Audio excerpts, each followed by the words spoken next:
إن الحمد لله نحمده ونستعينه ونستغفره ونؤمن به ونتوكل عليه ونعوذ بالله من شرور أنفسنا ومن سيئات أعمالنا ونعوذ بالله من شرور أنفسنا ومن سيئات أعمالنا من يهده الله فلا مضل له ومن يضلله فلا هادي له أشهد أن لا إله إلا الله وحده لا شريك له وأشهد أن سيدنا ونبينا وحبيبنا وشفيعنا ومولانا محمدا عبده ورسوله صلى الله عليه وعلى آله وصحبه وسلم اللهم صل على محمد وعلى آل سيدنا محمد وبارك وسلم عليه أما بعد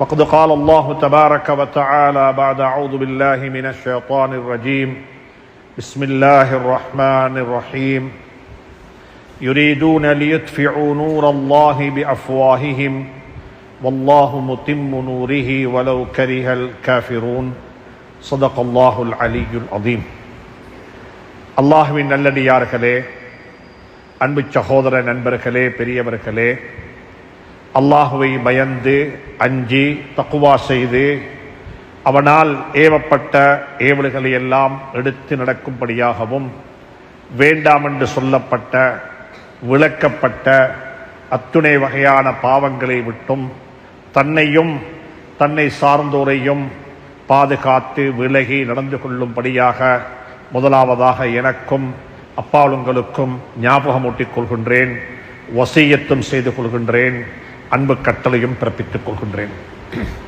அன்புக்குரிய நண்பர்களே, சகோதரர்களே, பெரியவர்களே, அல்லாஹ் சுப்ஹானஹு தஆலா இந்த உலகத்தில் எங்களை படைத்து எங்களை நல்லவர்களாகவும் வாழ சொல்லி இருக்கிறான். மற்றவர்களை நல்லவர்களாக மாற்றுவதற்கு முயற்சியும் செய்யும்படியாக சொல்லி இருக்கின்றான். ஒன்று நாங்கள் சாலிஹான மக்களாக இருப்பது, இன்னும் ஒன்று பிறரை சாலிஹான மக்களாக வாழுவதற்கு தேவையான ஏற்பாடுகளை செய்து அவர்களை சாலிஹான மக்களாக மாற்றிய முஸ்லிஹ்களாக நாங்கள் எங்களை ஆக்கிக்கொள்ள வேண்டும். அந்த அடிப்படையில் நாங்கள் ஒரு கணம் யோசித்து பார்க்க வேண்டும். எங்களுடைய தனிப்பட்ட வாழ்க்கையை, எனக்கும் என்னுடைய அல்லாவுக்கும் இடையில் உள்ள உறவு எப்படி இருக்கிறது? என்னை பார்த்து எல்லாரும் சொல்லுகிறார்கள் முஸ்லீம்கள் என்று சொல்லி. என்னுடைய மஹல்லாவில், என்னுடைய வீட்டில், என்னுடைய குடும்பத்தில், என்னுடைய சமூகத்தில் என்னை எல்லாருமே முஸ்லீம் முஸ்லீம் என்று தான் அழைக்கிறார்கள்.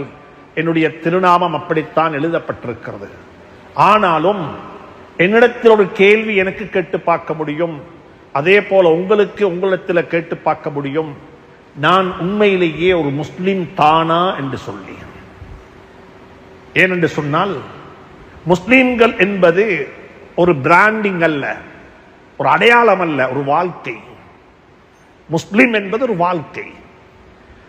முஸ்லிமுடைய வாழ்க்கையில பொய் இருக்க மாட்டாது, கலப்படம் இருக்க மாட்டாது, ஏமாத்தம் இருக்க மாட்டாது, வாக்கு மீறல் இருக்க மாட்டாது, பக்கத்து வீட்டுக்காரருடன் சண்டை இருக்க மாட்டாது, அயலவர்களுடன் நல்ல உறவை பேணுவார்கள்.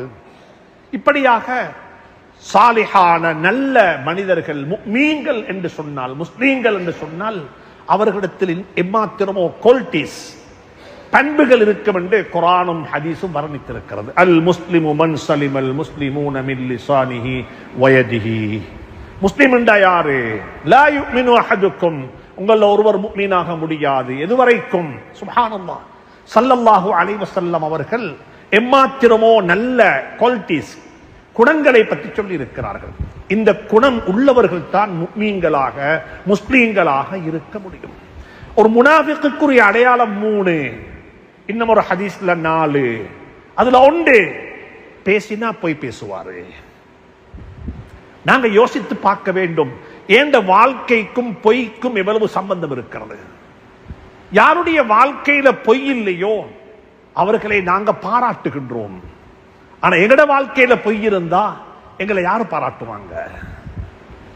அன்புக்குரிய நண்பர்களே, சகோதரர்களே, நானும் நீங்களும் சுயமாக ஒரு சுய பரிசோதனை செய்து கொள்ள வேண்டும். எங்களுடைய வாழ்க்கையை பற்றி, எங்களுடைய வாழ்க்கையை பற்றி.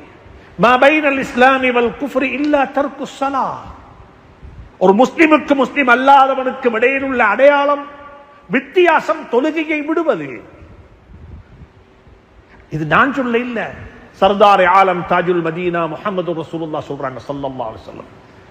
ஒரு முஸ்லிமுக்கு முஸ்லிம் அல்லாதவனுக்கு இடையில் உள்ள வித்தியாசம், மா பைனல் இஸ்லாமி வல் குஃப்ரி இல்லா தர்க்கு ஸலாஹ். குஃபருக்கும் இஸ்லாத்துக்கும் இடையில் உள்ள வித்தியாசம் பேர் வைப்பதல்ல, ஒரு முஸ்லிமான வீட்டில் வாழுவது என்று சொல்லல்ல. ஸல்லல்லாஹு அலைஹி வஸல்லம் சொல்லி இருக்கிறாங்க, தொழுகையை விடுவது. என்ற வாழ்க்கையில தொழுகை இல்லையா, ஃபிக்ஹுடைய கிதாபுகள்ல மதரசாக்கள்ல எதையும் நாங்கள் ஓதிக்கொள்ள முடியும், அல்ஹம்துலில்லாஹ். சட்டங்களை படித்துக் கொள்ள முடியும். ஆனா நேரடியாக சொல்றாங்க ஸல்லல்லாஹு அலைஹி வஸல்லம், உன் வாழ்க்கையில தொழுகை இல்லையா, நீ ஒரு முஸ்லிம் என்று சொல்லி எப்படி உன்னை அடையாளப்படுத்த முடியும்? ஏனென்றால் முஸ்லிமுக்கு அடையாளமே தொழுகைதானே. அன்புக்குரிய நண்பர்களே, சகோதரர்களே, நானும் நீங்களும் சுயமாக ஒரு பரிசோதனை செய்து கொள்ள வேண்டும் எங்களுடைய வாழ்க்கையை பற்றி. இதே நிலையில மௌத்து வந்தா எப்படி இருக்கும்? கடைசியாக சொன்னது பொய், அந்த பொய்யை சொல்லிவிட்டே மௌத்து வந்து விட்டது எப்படி இருக்கும்? யாரோ ஒருவர் ஏமாற்றி விட்டோம், அப்படியே மௌத்து வந்து விட்டது. கலப்படம் செய்து வியாபாரம் செய்கின்றோம், அப்படியே மௌத்து வந்து விட்டது. தௌபா செய்ய அவகாசம் கிடைக்க இல்ல, பாவ மன்னிப்பு தேட சந்தர்ப்பம் கிடைக்க இல்ல. நானும் நீங்களும் கடமைப்பட்டிருக்கின்றோம் கொஞ்சம் சிந்தித்து பார்ப்பதற்கு. மா கத்தமத் லிகதின், நாளைய நாளைக்கு நான் என்ன முற்படுத்தி இருக்கின்றேன், நாளைய நாளைக்கு நான் எதை விட்டு விட்டிருக்கின்றேன். வனக்துபு மா கத்தமு வஆசாரஹும், நீங்கள் செய்தவைகளை மட்டும் நாங்கள் எழுத மாட்டோம், நீங்கள் செய்துவிட்டு போகக்கூடியவைகளுடைய தாக்கங்களையும் நாங்கள் பதிவு செய்வோம், தாக்கங்களையும் நாங்கள் பதிவு செய்வோம். ஹதீஸ்ல வந்திருக்கிறது, கஃபா பில் மர்இ இஸ்மன். இந்த சபையில் எம்மாத்திரமோ நல்லடியாக இருக்கிறீங்க, நல்ல சகோதரர்கள் அனைவரையும் அல்லாஹ் நல்லவர்களாகவே ஆக்கி வைப்பானாக. நாங்க பெருமைப்பட்டுக் கொள்வோம் வாழ்க்கையில. நாங்க வட்டி வாங்கி இல்ல, இந்த கையால வட்டிக்கு சைன் பண்ணி இல்ல, நாங்க ஜினா செஞ்சில்ல அல்ஹம்துலில்லாஹ், நாங்க மது அருந்தி இல்ல அல்ஹம்துலில்லாஹ். சபா மூபிகாத், 7 பெரும் பாவங்கள் என்று சொல்லி ஹதீஸ்ல கோடிட்டு காட்டப்பட்ட அந்த 7 பாவத்தில் எதுவுமே நாங்க செய்தில்லை அல்ஹம்துலில்லாஹ். எங்கட பெற்றோர்களுடன் நாங்க நல்ல உறவை மெயின்டைன் பண்ணுகின்றோம். நாங்க சிறுக்கு செய்தில்ல, நாங்க பொய் சத்தியம் செய்தில்ல, நாங்க பொய் சாட்சி சொல்லி இல்ல, நாங்க வட்டி வாங்கி இல்ல. இப்படியாக பல வகையான நல்ல எந்த ஒரு பாவமான கர்மத்தையும் நாங்கள் செய்தில்லை என்று எங்களை பார்த்து நாங்கள் பெருமை பெற்றுக் கொள்ள முடியும். ஆனா ஸல்லல்லாஹு அலைஹி வஸல்லம் சொன்னாங்க, நீ எந்த பாவத்தையும் நீ செய்திருக்க வேண்டிய அவசியம் இல்லை, ஆனா உனக்கு ஒரே ஒரு பாவம் மட்டும் போதும், வேற பாவம் செய்ய தேவையில்லை. இது நான் சொல்ல இல்ல, ரியாதுஸ் ஸாலிஹீன் இமாம் நவவி ரஹ்மத்துல்லாஹி அலைஹி பதிவு செய்திருக்கிறாங்க. ஒவ்வொரு நாளில வாசிக்கிறாங்க. கண்ணியமாக சொல்லுகின்றேன், அந்த வாசிப்பை, அந்த தாலீமுடைய ஹல்காவை உயிரோட்டம் உள்ள ஹல்காவாக மாத்துங்கள். 4 வார்த்தைகளை எடுத்துக்கொண்டு போகக்கூடிய ஒரு ஹல்காவாக அது மாற வேண்டும். படித்து விட்டோம், ஹதீஸ வாசித்தோம் அல்ல, அந்த ஹதீஸ விளங்குவதற்கு எத்தனையோ சரகுகள் இருக்கிறது, எத்தனையோ உலமாக்கள் சரகு செய்திருக்கிறார்கள், விளக்கம் எழுதி இருக்கிறார்கள், அப்பதான் அதை விளங்க முடியும். சொன்னாங்க ஸல்லல்லாஹு அலைஹி வஸல்லம், உனக்கு ஒரே ஒரு பாவம் போதும், வேற பாவம் செய்ய வேண்டிய அவசியம் இல்லை. அது என்ன தெரியுமா? பிள்ளைகளுடைய பராமரிப்பை நாசமாக்கி விடுவது. சொந்த பிள்ளைய நல்ல வளர்க்க இல்ல, ஏண்ட செலவுல தான் அந்த புள்ள வளருது, ஏண்ட உடுப்பத்தான் உடுக்குது, ஏண்ட சாப்பாட்டைத்தான் சாப்பிடுது, நான் தான் ஸ்கூலுக்கு ஃபீஸ் கட்டுகின்றேன், நான் தான் பெருநாளைக்கு உடுப்பு வாங்கி கொடுக்கின்றேன், ஏண்ட செலவுல தான் அந்த புள்ள இருக்குது. ஆனா அந்த புள்ள வளர்க்கப்பட இல்லை, அந்த புள்ளைய பாலாக்கி விட்டோம், அந்த புள்ள பாலாகி விட்டது, அந்த புள்ள சாலிஹான புள்ளையாக இல்ல, அந்த புள்ள மனம் போன போக்கில் வாழ்ந்து கொண்டிருக்கிறது. அதற்கு ஒரு நாளும் அந்த புள்ளையை குறை சொல்ல வேண்டாம். அந்த புள்ள பாவம், வளர்க்கப்படாத பிள்ளை, வழிகாட்டப்படாத பிள்ளை, நெறிப்படுத்தப்படாத பிள்ளை. சுப்ஹானல்லாஹ். அன்புக்குரிய பெற்றோர்களே, அன்பு சகோதரர்களை யோசித்து பாருங்கள், எங்கட குழந்தைகளுக்கும் தீனுக்கும் என்ன சம்பந்தம்? எங்கட குழந்தைகளுக்கும் தீனுக்கும் என்ன சம்பந்தம்? எதற்கு புள்ள வேணும்? நபிமார்கள் புள்ள கேட்டாங்க, அல்லாஹ்விடத்தில் துஆ கேட்டாங்க பிள்ளைகளுக்காக வேண்டி. ரப்பி ஹப்லி மினஸ் ஸாலிஹீன் ரப்பி லா ததர்னி ஃபர்தன் வ அன்த கைருல் வாரிசீன். இப்படியாக பல துஆக்கள் இருக்கிறது, பல துஆக்கள் இருக்கிறது. காஃப் ஹா யா ஐன் ஸாத் ذிக்ரு ரஹ்மத்தி ரப்பிக அப்தஹு ஸக்கரியா இத் நாதா ரப்பஹு நிதாஅன் خفيا. சுப்ஹானல்லாஹ். நபிமார்கள் அல்லாஹ்விடத்தில் புள்ள எப்படி கேட்டார்கள்? முடியெல்லாம் நரைத்து விட்டது, உள்ளெல்லாம் உக்கி போய்விட்டது. விந்து என்று ஒன்று உருவாக முடியாது. அப்படிப்பட்ட நிலைக்கு நான் தள்ளப்பட்டு விட்டேன். ஆனாலும் துஆ கேட்பதை விட்டும் நான் நிராசையாகவில்லை. வெளித்தோட்டத்தில் வெளிப்பார்வையில் எனக்கும் என்னுடைய மனைவிக்கும் குழந்தை கிடைக்க முடியாது. நான் முதுமை பருவத்தை அடைந்து விட்டேன். என்னுடைய மனைவி வந்துட்டு அஜூசுன் அகீமாக இருக்கிறாள். அவ வயோதிப பருவத்தை அடைந்து விட்டால், மலடியாக இருக்கிறாள். எனக்கு எப்படி புள்ள கிடைக்கும் என்று சொல்லி துஆவை நிப்பாட்ட இல்ல, துஆ கேட்டார்கள். துஆ என்றால் என்ன தெரியுமா? உலகம் சொல்ல வேண்டும் முடியாது, நாங்கள் சொல்ல வேண்டும் முடியும். அகிலம் சொல்லுகிறது இது சாத்தியப்பட மாட்டாது, நாங்கள் சொல்கின்றோம் சாத்தியப்படும். அல்லாஹ்வுக்கு முடியும் சொன்னாங்க. ஜக்கரியா அலைஹிஸ்ஸலாம் அப்படித்தான் சொன்னாங்க. உலகம் சொல்றாங்க என் மனைவி ஒரு மலடி, என்னுடைய முடியெல்லாம் நரைத்து விட்டது, நான் ஒரு வயோதிபத்தை அடைந்து விட்டேன், எனக்கு இதற்கு பிறகு குழந்தை பாக்கியம் கிடைக்க மாட்டாது என்றுதான் உலகம் சொல்லுது. ஆனாலும் உன்னிடத்தில் துஆ கேட்பதை விட்டும் நான் நிராசையாகவில்லை. எனக்கு குழந்தை பாக்கியத்தை தருவாயாக. அல்லாஹ் சுப்ஹானஹு வ தஆலா ஹுனாலிக தஆ ஜக்கரியா ரப்பஹு ரப்பி லா ததர்னி ஃபர்தன் வ அன்த கைருல் வாரிசீன். அங்க வச்சு ஒரு புள்ளைய கொடுத்தான் அல்லாஹ் சுப்ஹானஹு வ தஆலா. எதுக்கு புள்ளைய கொடுத்தான்? அவங்களே சொல்றாங்க, அவங்களே கேட்கிறாங்க, எதுக்கு புள்ள வேணும்? எனக்கு ஒரு குழந்தை எதுக்கு வேணும்? யரிசுனி வ யரிசு மின் ஆலி யாக்கூப். எனக்கு ஒரு புள்ள வேணும், என்ற வாரிசாக இருக்க வேண்டும், என்ற தீனுக்கு வாரிஸ், என்ற தொழுகைக்கு வாரிஸ், என்ற இல்முக்கு வாரிஸ், என்ற நல்ல பண்புகளுக்கு வாரிஸ், என்ற சதகாவுக்கு வாரிஸ். கொஞ்சம் யோசிங்க பார்ப்போம். பாப்பட முன்சப்புக்கு எத்தனை புள்ள வாரிசா இருக்கிறாங்க? நேற்று வரைக்கும் எங்கட வாப்ப முன்சப்புல தொழுதாரு, இன்னைக்கு வாப்ப மௌத்தாகிட்டாரு, நாளையில இருந்து அந்த இடத்துல நான் தொழ போறேன். என்ற வாப்ப தஹஜ்ஜத் விடாம தொழுதாரு, வாப்பட தஹஜ்ஜத்திற்கு பிறகு நான் கண்டினியூ பண்ண போறேன். வாப்ப கொடுத்தாரு சதகா, வாப்பட சதகாவை நான் கண்டினியூவாக தொடர்ந்து செய்ய போகின்றேன். எரிசுனி வைரசுமி நாலி யாக்கூப். சுப்ஹானல்லாஹ். அன்புக்குரிய நண்பர்களே, சகோதரர்களே, பாவம் என்பது பெரிய பாவங்கள் செய்ய வேண்டிய தேவையில்லை.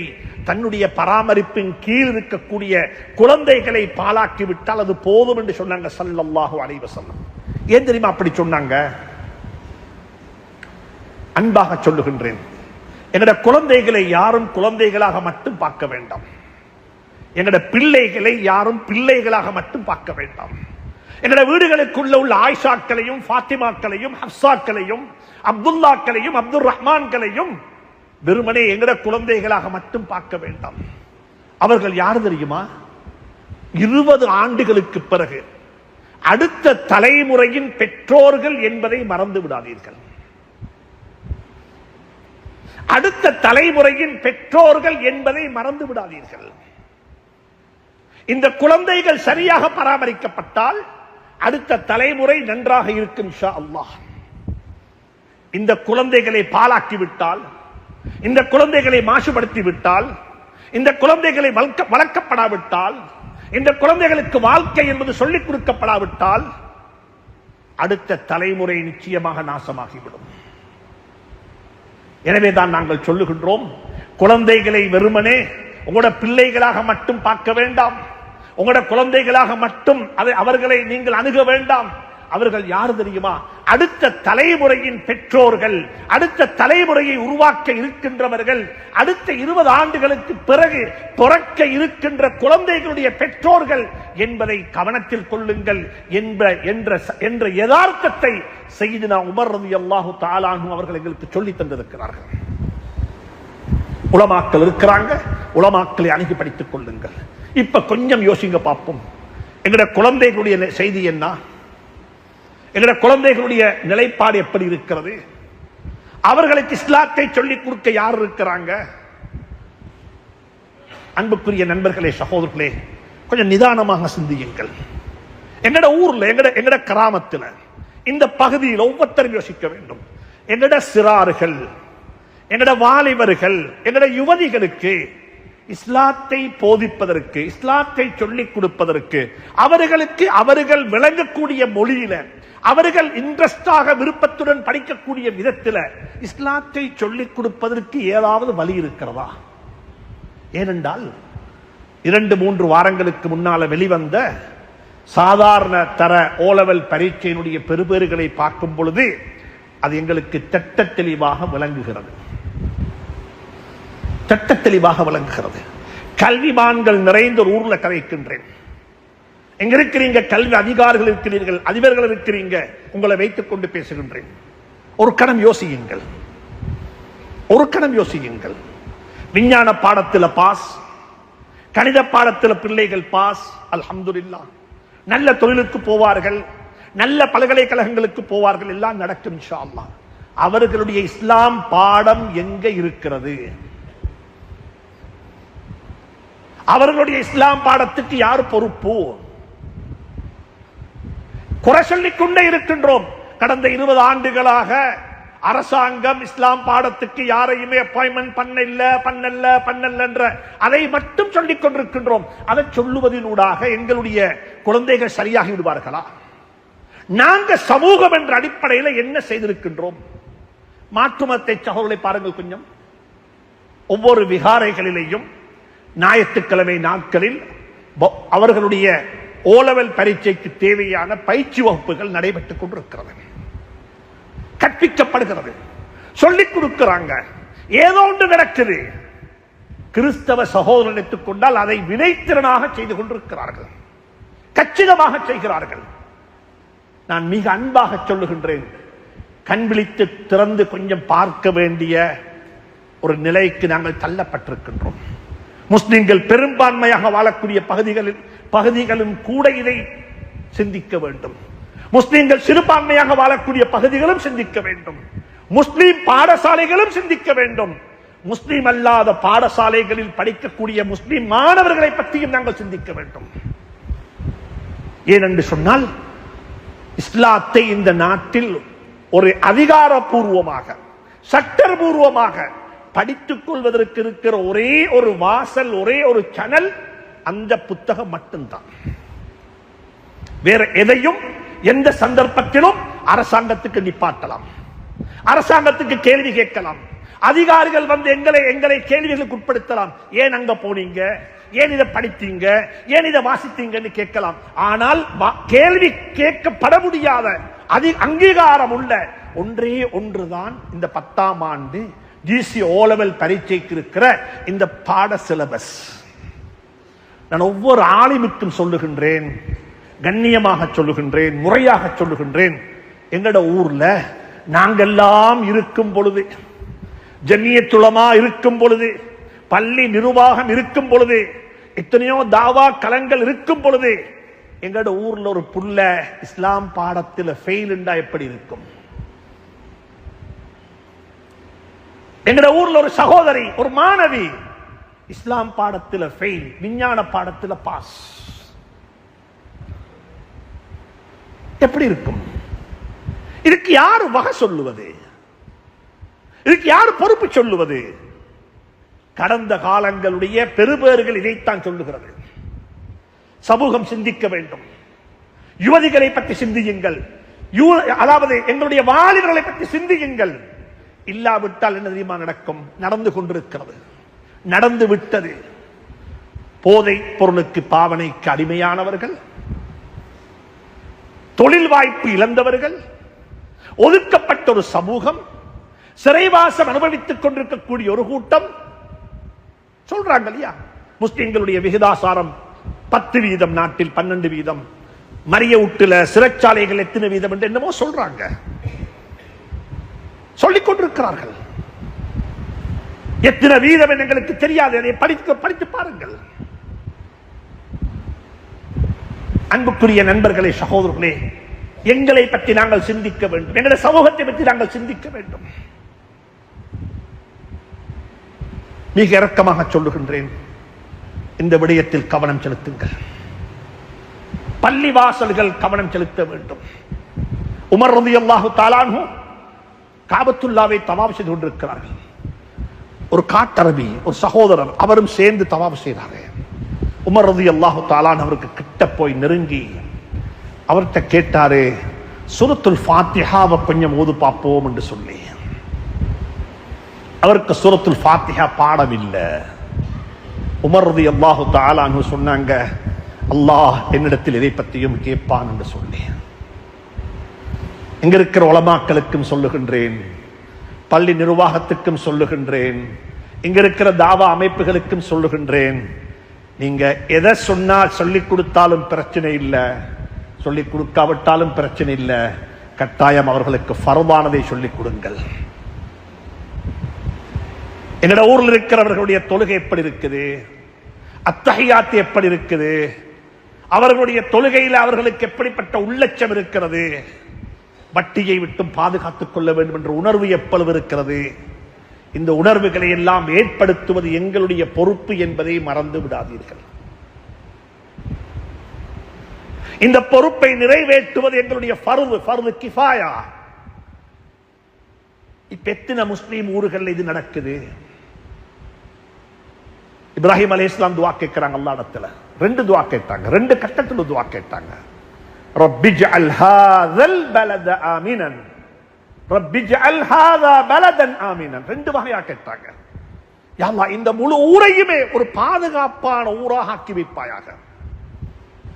மறுவ கேட்டாங்க, ரப்பிஜ்அல் ஹாதல் பலத ஆமினன், யா அல்லாஹ், இந்த ஊரை பாதுகாப்பான ஊராக ஆக்கி வைப்பாயாக. பாதுகாப்புண்டா என்ன? எங்கட ஊருக்கு நாங்க சொல்ல முடியுமா பாதுகாப்புன்னு சொல்லி? நாங்க சொல்றோம் எங்கட ஊர் பாதுகாப்புன்ற ஒரே ஒரு அர்த்தம் தான் எங்களுக்கு தெரியும். பாதுகாப்புன்ற என்ன? பாதுகாப்பு, அயல்ல வாழக்கூடிய மாற்று மதத்தை சார்ந்தவர்கள் எங்களுடைய ஊரை தாக்க மாட்டார்கள். அயல்ல வாழக்கூடிய மாற்று மதத்தை சார்ந்தவர்கள் எங்களுடைய ஊருக்கு கல்லடிச்ச மாட்டார்கள். அயல்ல வாழக்கூடிய மாற்று மதத்தை சகோதரர்கள் எங்களுடைய ஊருக்கு படையெடுக்க மாட்டார்கள். எங்களுடைய ஊர் ஒரு பாதுகாப்பான ஊர் என்று சொல்லி நாங்கள் அதற்கு வரைவிலக்கணம் கொடுத்து விடுவோம். ஆனால் இப்ராஹிம் அலைஹிஸ்ஸலாத்து வஸ்ஸலாம் அந்த கண்ணோட்டத்தில் மட்டும் அந்த துஆவை கேட்கவில்லை. என்னோட ஊரை பாதுகாப்பான ஊராக ஆக்கி வைப்பாயாக. எங்களுக்கு சொல்ல முடியுமா என்னோட ஊர்ல வாழக்கூடிய அத்துணை சகோதரர்களுடைய ஈமானுக்கு பாதுகாப்பு இருக்கு என்று சொல்லி? எங்கட ஊர்ல வாழக்கூடிய அத்துணை முஸ்லீம்களுக்கும் சகோதரர்களுடைய ஈமானுக்கும் பாதுகாப்பு இருக்கிறது என்று யாருக்கும் சொல்ல முடியுமா? அதுக்கு நாங்கள் என்ன செய்திருக்கின்றோம்? எல்லா ஊரிலையும் இஸ்லாத்துக்கு வந்தவர்களுடைய பட்டியல் இருக்கும், இஸ்லாத்தை விட்டும் போனவர்களுடைய பட்டியல் இருக்க மாட்டாது. இஸ்லாத்துக்கு வந்தவர்கள் யாரு, இஸ்லாத்தை விட்டு போனவர்கள் யார் என்று சொல்லி நீங்க ஒரு ஆய்வு செய்தால் நல்லக விளங்கும், உங்களுக்கு நன்றாக புரியும். ஒவ்வொரு பல்கலைக்கழகம் அதற்கு சாட்சி சொல்லுது, ஒவ்வொரு பல்கலைக்கழகமும் அதற்கு சாட்சி சொல்லுது. அவங்க யாரு தெரியுமா? அந்த சமூகம் படித்தார்கள், பட்டம் வாங்கினார்கள், வாழ்ந்தார்கள், ஆனால் அவர்களுக்கு இஸ்லாம் சொல்லிக் கொடுக்கப்படவில்லை. அத்தனை ப்ரொஃபஷனல்ஸ் படித்தவர்களுக்கும் சொல்லுகின்றேன், இது உங்களோட கவலையாக எடுங்க. எங்களுக்கு தெரியும் இந்த நாட்டில் ஒரு கான்செப்ட் இருக்குது, அஹதியான்னு சொல்லி. அஹதியா சண்டே ஸ்கூல், அது அஹத் என்றது யௌமுல் அஹத், சண்டே ஸ்கூல் என்றதுதான் அரபுல அஹதியா என்று சொல்லுவோம். நீங்க படித்து பாருங்க பார்ப்போம், இந்த அஹதியா என்றது எப்படி உருவாகிச்சு சொல்லி. இது உருவாகிறதுக்கு காரணம் என்ன? இது ஒரு தொழில் வாய்ப்புக்காக வேண்டி உருவாக்கப்பட்ட கான்செப்ட் அல்ல. எனக்கு ஒரு தொழிலாக அமையட்டும் என்பதற்காக உருவாக்கப்பட்டதல்ல. காலியில ஒரு குடும்பத்தில் ஒரு பெண் சகோதரி அவர் தெரியாத்தனத்தில் ஒரு மாற்று மதத்தை சார்ந்த ஒரு சகோதரரை கல்யாணம் முடிக்க ஆசைப்பட்டார். இது 1950களில். அவருக்கு ஒரு ஆசை, ஒரு காதல், இந்த மாற்று மதத்தை சார்ந்த சகோதரனை முடிக்க வேண்டும் என்று சொல்லி பெற்றோர்கள் எவ்வளவோ முயற்சி செய்து பார்த்தாங்க. அவள் விடாப்பிடியாக நிற்கிறாள், இல்லை இவளைத்தான் முடிப்பேன் என்று சொல்லி. இந்த நேரத்தில் அந்த குழந்தையினுடைய அந்த சகோதரனுடைய தாயும் தந்தையும் அந்த குழந்தையை கூட்டிக் கொண்டு ஒரு லாயர்கிட்ட வராங்க. ஒரு லாயர், ஒரு சட்டத்தரணிட்ட வந்தாங்க. அவரு கொழும்புல வாழ்றாரு. அவர்கிட்ட வந்து சொன்னாங்க, குழந்தை இப்படிப்பட்ட ஒரு முடிவெடுத்திருக்கிறது, மாற்று மதத்தை சார்ந்த ஒரு சகோதரனை நிக்காக செய்ய போறாரு, எங்களால் ஒன்றுமே விளங்குதில்லை, நாங்க எவ்வளவோ சொல்லி பார்த்துட்டோம், எங்கட முகத்துல கரிய சாயத்தை பூச போறால், சட்ட ரீதியாக என்ன சரி செய்யலாமான்னு கேட்டாங்க. அந்த லாயர் அந்த சகோதரியுடன் தனிய பேசினார். என்ன தெரியுமா பேசி கேட்டாரு, உம்மா உனக்கு தெரியாதா இஸ்லாத்துல ஒரு மாற்று மதத்தை சார்ந்த ஒருத்தரை திருமணம் முடிக்க கூடாது என்பது உனக்கு தெரியாதான்னு கேட்டாங்க. அந்த புள்ள கண்ணால கண்ணீர் கொட்டிக்கொண்டே சொன்ன பதில் என்ன தெரியுமா, எனக்கு தெரிய அன்கல் இருந்துச்சு, எனக்கு அந்த நாலேஜ் இல்ல, எனக்கு அந்த இஸ்லாத்தை யாரும் சொல்லித்தர இல்ல, அந்த மார்க்கத்தை எனக்கு யாரும் வழிகாட்ட இல்ல. அன்புக்குரிய சகோதரர்களே, அந்த பதில் சொன்ன அடுத்த வினாடியில அந்த லாயர் செஞ்ச வேலை என்ன தெரியுமா, ஒரு ப்ராஜெக்ட் ஆரம்பிச்சாரு, ஒரு வேலை திட்டத்தை ஆரம்பித்தாரு. பாடசாலைகளுக்கு போகக்கூடிய குழந்தைகளுக்கு இஸ்லாத்தை சொல்லிக் கொடுக்கிறதுக்கு என்ற கன்செப்ட் ஆரம்பித்தது மட்டுமல்ல, அன்றைக்கு ராவே அவர் இன்னும் சில சகோதரர்களை ஒன்று சேர்த்து ஒரு நிறுவனத்தை உருவாக்கி, அந்த நிறுவனத்துக்கு செஞ்ச முதலாவது தர்மம் என்ன தெரியுமா, அவருடைய சொந்த ஊட்ட அந்த நிறுவனத்துக்கு வக்கு செஞ்சிட்டார். அப்படிப்பட்ட கல்விமான்கள் வாழ்ந்திருக்கிறாங்க இந்த நாட்டில், அப்படிப்பட்ட கல்விமான்கள் வாழ்ந்திருக்கிறாங்க.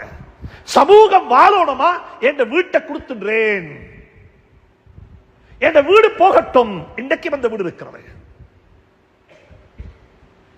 வாலிபர்களை யாரும் குறை சொல்ல வேண்டாம், வாலிபர்களை யாரும் பழிக்க வேண்டாம் என்றா அவர்களை யாரும் வழிநடத்த இல்லை. நான் ஒரு கேள்வி கேட்கிறேன். குர்ஆன்ல அல்லாஹ் சுப்ஹானஹு வ தஆலா சொல்றான், கணவன் மனைவியினுடைய உறவை பத்தி, எனக்கு மனைவி, என்னுடைய மனைவிக்கு நான் கணவன், இந்த உறவுக்கு அல்லாஹ் அழகான உதாரணம் சொல்றான். அதே கணவனும் அதே மனைவியும் தான் எங்க ரெண்டு பேருடைய உறவாலையும் பிறக்கிற குழந்தைகளுக்கு பெற்றோர்கள். அல்லாஹ் என்ன தெரியுமா சொல்றான் குர்ஆன்ல, ஹுன்ன லிபாசுன் லக்கும் வ அன்தும் லிபாசுன் லஹுன்ன. கணவனுக்கு அல்லாஹ் சொல்றான், ஓண்ட உடம்புக்கு ஆடை உன்னுடைய மனைவி. மனைவிக்கு சொல்றான், ஓண்ட உடம்புக்கு ஆடை உன்னுடைய கணவன். ஒரு கணவனும் ஒரு மனைவியும் எப்படி இருக்கணும், உடம்புல எப்படி ஆடை அழகுபடுத்திக் கொண்டிருக்கிறதோ, ஆடை ஔரத்தை மறைத்துக் கொண்டிருக்கிறதோ, ஆடை எப்படி ஒன்றாக இணைந்திருக்கிறதோ, சேர்ந்திருக்கிறதோ, பிரிக்கப்படாமல் இருக்கிறதோ, அதே மாதிரியான ஒரு குடும்ப வாழ்க்கை உங்களுக்கு இருந்தால் மட்டும்தான் சாலிஹான குழந்தைகளுக்கு வாழ்க்கையை சொல்லிக் கொடுக்க முடியும், வாழ்க்கையை அழகுபடுத்த முடியும், வாழ்க்கை நெறிமுறைகளை சொல்லிக் கொடுக்க முடியும் என்ற யதார்த்தத்தை அல்லாஹ் சுப்ஹானஹு வ தஆலா ஒரு ஆணுக்கு, ஒரு கணவனுக்கு ஒரு உடை எப்படி அவசியம் இன்றைக்கு பார்த்தா, கணவன் எங்கேயோ இருக்கிறாரு, மனைவி எங்கேயோ வாழுகிறாள், மனைவி எங்கேயோ இருக்கிறான், கணவன் எங்கேயோ வாழுகிறாரு. இந்த வாழ்க்கையை எப்படி உடைக்கு ஆடைக்கு ஒப்பிட முடியும்? 2 வருஷமா உடுப்பு இல்ல, 2 வருஷமா உடுப்பு இருக்குது கத்தார்ல, 2 வருஷமா உடுப்பு இருக்குது வேற நாட்டுல, ஐரோப்பா கண்டங்களுக்கு போனா 10 வருஷமா குடும்பத்தையே கண்டில்ல. நான் கேட்கிறேன், இப்படிப்பட்ட இப்படிப்பட்ட பெற்றோர்கள் யாரை உருவாக்க போறாங்க? இப்படிப்பட்ட பெற்றோர்கள் யாரை உருவாக்க போறாங்க? உங்களுக்கு இருக்கிற பொருளாதார நெருக்கடிகள், பொருளாதார பிரச்சனையாக இருக்கட்டும், பிரச்சனை அல்ல. எங்களுடைய பொருளாதார பிரச்சனைகளை விடவும், எங்களுக்கு இருந்த பொருளாதார நெருக்கடிகளை விடவும் பெரிய நெருக்கடிகளை எங்களுடைய பெற்றோர்கள், முன்னோர்கள் சந்தித்திருக்கிறார்கள். பொருளாதார நெருக்கடிகளுக்காக வேண்டி வெளிநாடுகளுக்கு போனோம், குழந்தைகளை விட்டு விட்டோம், மனைவியை ஓரமாக்கி விட்டோம், கணவனை விட்டு பிரிந்து வாழுகின்றோம். அப்படிப்பட்ட பிரிவினைகளால வீடு கட்ட முடியும், காணிகள் வாங்க முடியும், வாகனங்கள் வாங்க முடியும், மிகவும் சொகுசாக வாழ முடியும். குழந்தைகள் வளர்க்க முடியாது என்பதை ஞாபகத்தில் வைத்துக் கொள்ளுங்கள். கணவனும் மனைவியும் சேர்ந்துதான் குழந்தைகளை வளர்க்க வேண்டும். கணவனும் மனைவியும் ஒன்றாக இணைந்துதான் குழந்தைகளுக்கு வாழ்க்கையை சொல்லிக் கொடுக்க வேண்டும். கணவனும் மனைவியும் ஒன்றாக இணைந்துதான் வாழ்க்கை பாடத்தை கற்றுக் கொடுக்க வேண்டும். யாருக்கு? குழந்தைகளுக்கு. இன்றைக்கு சாத்தியப்படுமா இது? வெறுமனே ஹுத்பாக்கள் ஓதி, பயான்கள் செய்து குழந்தைகள் ட்ரக்ஸ் படிக்கிறாங்க, சூதாடுறாங்க, பாவம் செய்யறாங்க, சோசியல் மீடியால இருக்கிறாங்க, ஸ்கிரீன்ல இருக்கிறாங்க என்றெல்லாம் நாங்க பேசுகின்றோம். இது எதை பேசியும் என்ன செய்ய மாட்டாது? இதுக்கு பலன் தர மாட்டாது. ஏனென்றால் அவர்களை அரவணைக்கக்கூடிய, அவர்களுக்கு வாழ்க்கை பாடத்தை சொல்லிக் கொடுக்கக்கூடிய, அவர்களை கட்டிப்பிடிக்கக்கூடிய, அவர்களை நெறிப்படுத்தக்கூடிய, அவர்களுக்கு அன்பு காட்டக்கூடிய பெற்றோர்களை காணவில்லை. பணம் பணம் பணம் என்றுதான் நாங்கள் ஓடிக்கொண்டிருக்கின்றோம். அனைத்துமே பணமாக மாறிவிட்டது. கடைசியில பார்த்த இல்லம் பணமாகத்தான் இருக்கிறது. அன்பாக சொல்லுகின்றேன், இந்த விடயத்தை கவனத்தில் கொள்ளுங்கள். நாங்கள் நல்லவர்களாக இருப்பது போன்று எங்களை சூழ உள்ளவர்களை நல்லவர்களாக ஆக்குவதற்கு நாங்கள் முயற்சி செய்ய கடமைப்பட்டிருக்கின்றோம். அந்த கடமைகள் மிகப்பெரிய கடமைதான் பேரண்டிங், பெற்றோர்கள் என்ற பொறுப்பு. பெற்றோர்கள் என்ற பொறுப்பு. என்னோட குழந்தைகள், இந்த கிராமத்தில் வாழ்ற குழந்தைகளுடைய ஈமானுக்கு, இஸ்லாத்துக்கு, தீனுக்கு நாங்கள் எல்லாரும் பொறுப்புதாரிகள். என்னோட ஊர்ல எந்த அளவுக்கு பாதுகாப்பு இருக்கிறது? ஈமானுக்கு பாதுகாப்பு, இஸ்லாத்துக்கு பாதுகாப்பு. என்னோட ஊர்ல யாரும் கல்லடிச்ச மாட்டாங்க. ஆனா எங்களோட ஊருடைய பிள்ளைகளுடைய ஈமான் பறிபோய் கொண்டிருக்கிறது. எப்படி பறிபோகுது? சோசியல் மீடியாவுடைய தாக்கம், டிஜிட்டல் வேர்ல்டுடைய தாக்கம், குளோபலைசேஷன் உலகமயப்படுத்தலுடைய தாக்கம் கிராமங்களை விட்டு வைக்கவில்லை, குக்கிராமங்களை விட்டு வைக்கவில்லை, சமூகத்தை விட்டு வைக்கவில்லை. எனவே பள்ளிவாசல்கள் இதற்காக வேண்டி களம் அமைக்க வேண்டும். பள்ளிவாசல்கள் ஆயத்தமாக வேண்டும். நபி ஸல்லல்லாஹு அலைஹி வஸல்லம் காலத்தில் எப்படி ஒரு பள்ளிவாசல் 24 மணித்தியாலமும் ஃபங்க்ஷன் ஆகிக்கொண்டே இருந்துச்சு. ஒரு மூலையில அல்லாஹ் அல்லாஹ் அல்லாஹ் அல்லாஹ் என்று சொல்லி zikr செய்யக்கூடிய மக்களும் இருந்தாங்க. இன்னும் ஒரு மூலையில அல்லாஹ்வுடைய தீன, குர்ஆன படிக்கக்கூடிய சமூகமும் இருந்தாங்க. அவங்க தீன படிக்கிறாங்க. இமாம் மாலிக் ரஹ்மத்துல்லாஹி அலைஹி ஹத்தஸனா ஹத்தஸனா என்று சொல்லி ஹதீஸுடைய பாடம் நடத்தி கொண்டே இருக்கிறாங்க. இந்த ஒரு மூலையில அல்லாஹ்வை zikr செஞ்சு கொண்டே ஒரு கூட்டம் வாழ்றாங்க. இன்னும் ஒரு கூட்டம் அவங்க சோசியல் ஒர்க் செய்றாங்க. சமூகத்துடைய அனாதைகள், சமூகத்துடைய விதவைகள், சமூகத்துடைய நோயாளிகள், திருமணம் முடிக்காதவர்கள் என்று சொல்லி இன்னொரு சமூகத்துடைய தேவைகள், சமூகத்துடைய பணிகளுக்காக வேண்டி ஒரு சமூகம் வேலை செஞ்சு கொண்டிருக்கிறது. பள்ளிவாசலை பொறுத்தவரையில இன்னும் ஒரு பக்கத்தில் மாற்றுமத்தை சார்ந்த சகோதரர்கள் இஸ்லாத்தை விளங்க வந்திருக்கிறாங்க. அவர்களை முஸ்லீம்களாக நீங்க ஆக்க வானம், ஆனா இஸ்லாத்தை அவர்களுக்கு சொல்லுங்க. நஜ்ரானுடைய மக்கள் வந்தாங்க. சூரா ஆல இம்ரான் அப்படியே இறங்குது. பள்ளிவாசல்ல ஸல்லல்லாஹு அலைஹி வஸல்லம் அந்த மக்களோட டீல் பண்றாங்க. நீங்க பார்த்தேன்னு சொன்னா அந்த பள்ளிவாசலை எல்லாத்துக்குமே பாவிச்சாங்க. உம்மத்துக்கு என்ன தேவையோ அந்த எல்லா தேவைகளுக்கும் பள்ளிதான். எல்லாத்துக்கும் பள்ளி. ஷஃபாத் செய்றாங்க ஸல்லல்லாஹு அலைஹி வஸல்லம். ஹஜ்ரத் பரீரா ரலியல்லாஹு தஆலா அன்ஹா ஒரு முடிவு செஞ்சிட்டாங்க. ஒரு பெண்மணிக்கு இருக்கிற அதிகாரத்தை பாருங்க. எங்கட ஊர்ல அது இல்ல, எங்கட சமூகத்தில் இல்ல. அது பரீரா ரலியல்லாஹு தஆலா அன்ஹா ஹஜ்ரத் ஆயிஷா சித்திகா ரலியல்லாஹு தஆலா அன்ஹாவுடைய வீட்டுல வேலைக்கு இருந்த ஒரு சகோதரி. நாங்க சொல்றேன்டா ஒரு ஹவுஸ் மேட் என்று சொல்லுவோம். அப்படியான ஒரு பெண்மணி பரீரா ரலியல்லாஹு தஆலா அன்ஹா. அவ ஒரு கட்டத்தில் முடிவு செஞ்சா, சுப்ஹானல்லாஹ், என்ன ஆச்சரியம் இது. அவ முடிவு செஞ்சா, தண்ட ஹஸ்பனை விட்டும் நான் பிரிய போறேன். ஹஜ்ரத் முஈஸ் ரலியல்லாஹு தஆலா அன்ஹு அவர்களுக்கு டிவோர்ஸ் பண்ணணும், அவர்களை விட்டு நான் பிரிஞ்சிடணும், எனக்கு முஈஸோட இதுக்கு பிறகு வாழ்ற ஐடியா இல்லை என்று சொல்லி ஹஜ்ரத் பரீரா முடிவெடுத்துட்டா. ஆனா ஹஜ்ரத் முஈஸுக்கு விருப்பம் இல்ல. அவர் உட்றார் இல்ல, அவர் சொல்றாரு, ஏலா என்ன விட்டுடாதே உம்மா, நான் உன்னோட தான் வாழணும். எல்லார்டையும் போய் போய் போய் சொல்லி பார்த்தாரு, கொஞ்சம் பரீராவை கன்வின்ஸ் பண்ணுங்களேன், பரீராவுக்கு சொல்லுங்களேன் என்று சொல்றாங்க. இல்லை, பரீரா கேட்கிறாப்ல இல்ல. கடைசி ஆள் யாரு தெரியுமா? சர்தார் ஆலம் ஸல்லல்லாஹு அலைஹி வஸல்லம் போய் சொல்றாங்க, யா ரசூலல்லாஹ் கொஞ்சம் பரீராவுக்கு சொல்லுங்களேன், என்னுடைய வாழ சொல்லி என்னை விட்டு விட வானம் என்று சொல்லுங்களேன் என்று பரீரா ரலியல்லாஹு தஆலா அன்ஹா முகீஸ் ஹஜ்ரத் ரசூலுல்லாஹ் போய் சொல்றாங்க. ஸல்லல்லாஹு அலைஹி வஸல்லம் அத சொன்னாங்க பரீராவிடத்துல. பரீரா என்ன தெரியுமா கேட்டா நபியை பார்த்து? இது பரீரா கேட்க இல்ல, அப்படிப்பட்ட பெண்களைத்தான் நபி உருவாக்கினாங்க. அப்படிப்பட்ட பெண்களைத்தான் நபி உருவாக்கினாங்க. அந்த பெண்மணி ஒரே ஒரு கேள்விதான் கேட்டாள். எடுங்கோ புகாரி ஷரீஃபை பிரட்டி படிக்கின்ற ஹதீஸ் எல்லாம். அந்த காலத்து பெண்கள் எப்படிப்பட்டவங்க, அவங்கள்ட்ட என்ன இருந்துச்சு? அது அவர்கள் நபியால உருவாக்கப்பட்ட பெண்கள்.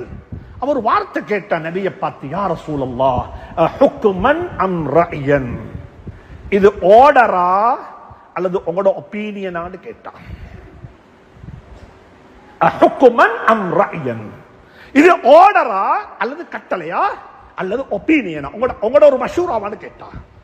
பல் ரஅயன், இது ஏண்ட ஒரு ஒப்பீனியன் மாண்டாங்க, இது ஏண்ட ஒரு ஒப்பீனியன், ஏண்ட ஒரு மஷூராண்டாங்க. அப்ப சொன்னாங்க நபியை பார்த்து, யா ரசூலல்லாஹ் அதை விட்டு விடுங்க, ஏண்ட கையில, அது ஏண்ட லைஃப் நான் பார்த்துக்கொள்றேன்னுட்டாங்க.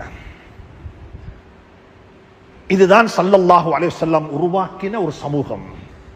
எந்த இடத்துல ஃப்ரீடம் கொடுக்கப்பட வேண்டுமோ அந்த இடத்துல அந்த ஃப்ரீடத்தை கொடுத்தாங்க. இன்னும் ஒரு கட்டத்தில் ஒரு பெண்மணிக்கு அநியாயம் நடக்குது. இன்றைக்கு அந்த அநியாயம் நடக்கத்தான் செய்து. சொல்லுங்க பாப்போம், யாருக்கு சொல்லேலும்? எங்கட ஊர்ல எங்கட வாப்பா மௌத்தானதுக்கு பிறகு எங்கட வாப்பட அனந்தர சொத்தெல்லாம் மார்க்கம் சொல்ற பிரகாரம் 100க்கு 100 ஹராம் ஹலால் பேணி வாப்பட சொத்தை பிரிச்சோம் என்று யாருக்கு சொல்லேலும்? எங்க இருக்கிறாங்களோ மக்கள் போய் கேட்டு பாருங்க. தொழுகைக்கு முஹருக்கு 4 என்று குர்ஆன்ல வர இல்ல, அஸருக்கு 4 தொழும் என்று குர்ஆன்ல வர இல்ல. ஆனா எங்கட வாப்பா மௌத்தானா எங்க உம்மக்கு எத்தனை பங்கு போகணும்? 6இல் 1. வாப்பட உம்மக்கு 6இல் 1. வாப்பட மனைவி ஏண்ட உம்மா, அவக்கு 12.5 வீதம் போகணும். யாரு கொடுப்பாங்க? கல்யாணம் நடந்துச்சு பள்ளிவாசல்ல, வாழ இல்ல. கபில்து நிக்காஹா மட்டும்தான் சொன்னாரு, வலிமா இன்னும் கொடுக்க இல்ல. வெளியே போகக்குள்ளே மாப்பிள்ள மௌத்தாவிட்டாரு ஆக்சிடென்ட்ல, வெளியே போகக்குள்ள கீழே விழுந்து ஏதோ மாப்பிள்ள மௌத்தாவிட்டாரு. இப்ப என்ன சட்டம்? உலமாக்களே, கண்ணியமானவர்களே, அன்பாக சொல்றேன், மதரசாக்களுக்குள் ஓதி கொடுக்கிற அந்த பாடத்தை சமூகத்துக்கு சொல்லுங்க. ஏண்டா இதை நாங்க சொல்லிக் கொடுக்காவிட்டால் சமூகம் ஹராத்துல வாழுது. என்ன சட்டம்? இப்ப அந்த பெண்மணி 4 மாசம் 10 நாள் இதா இருக்கணும். வாழாம, முடிபிடிக்காம, வலிமா கொடுக்காம வெறுமனே நடந்தது கபில்து நிக்காஹா மட்டும் தானே? கபில்து நிக்காஹா மட்டும் தானே? இல்ல, அல்லாஹ்வுடைய கட்டளை கபில்து நிக்காஹா என்பது அந்த அளவுக்கு பவரான ஒரு எக்ரிமெண்ட். அது முடியாது. அந்த பெண் 4 மாசம் 10 நாள் இதா இருக்கணும். அது மட்டுமா அன்பானவர்களே, சகோதரர்களே, அது மட்டுமா? இந்த மௌத்தான மாப்பிள் இருக்கிறாரே, அவர் விட்டுட்டு போற முழு சொத்தையும் கணக்கு பார்த்து அதுல 25 வீதம் அந்த பெண்ணுக்கு சொந்தம். நீங்க கொடுக்கிறது கொடுக்காம இருக்கிறது 2வது விஷயம். அது அடுத்த கட்டம். அவர் மௌத்தான உடனே மாப்பிள்ளையிட முழு சொத்திலையும், அவர் ஏற்கனவே அவருக்கு பிள்ளைகள் இல்லை என்றிருந்தால் 25 வீதம் அந்த பெண்ணுக்கு சொந்தம். இப்ப உள்ளத்துல கைய வச்சு கேட்டு பாருங்க, எங்கட ஊர்ல கொடுப்பாங்களான்னு சொல்லி.